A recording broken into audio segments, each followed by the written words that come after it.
বন্ধুরা, রমার রান্নাঘর থেকে বন্ধুদের সবাইকে স্বাগত। বন্ধুরা দেখুন, আজ আমি সব খোসা ভাজবো। এখানে লাউয়ের খোসা আছে, আলুর খোসা আছে, পটল সমেত খোসা আছে।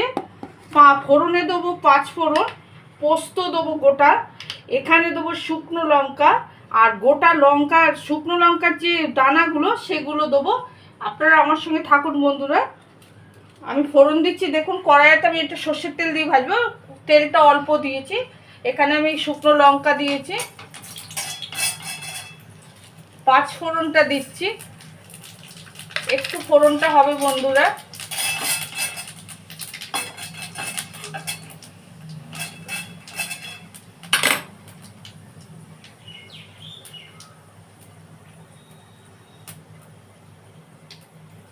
আচ্ছা, আমি সব খোসাগুলো ঢেলে দিচ্ছি কড়াইতে।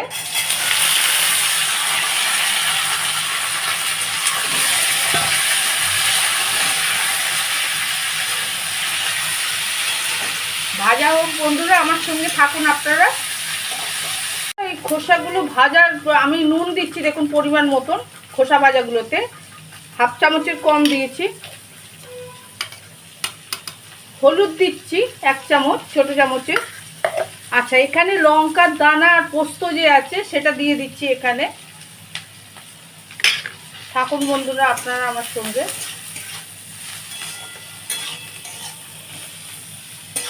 দেখুন বন্ধুরা, এটা ভাজাটা হয়ে গেছে। দেখুন পোস্ত আমি লঙ্কা সব কিছু দিয়ে বন্ধুরা, রান্নাটা যদি ভালো লাগে আর আপনারা শেয়ার করবেন, বেশি বেশি করে লাইক দেবেন, কমেন্ট করবেন, আর চ্যানেলটাকে সাবস্ক্রাইব করবেন, আর অতি অবশ্যই কমেন্ট করবেন বন্ধুরা ভালো যদি লাগে আমার রেসিপিটা। আপনারা আমার সঙ্গে থাকার জন্য ধন্যবাদ বন্ধুরা। নমস্কার।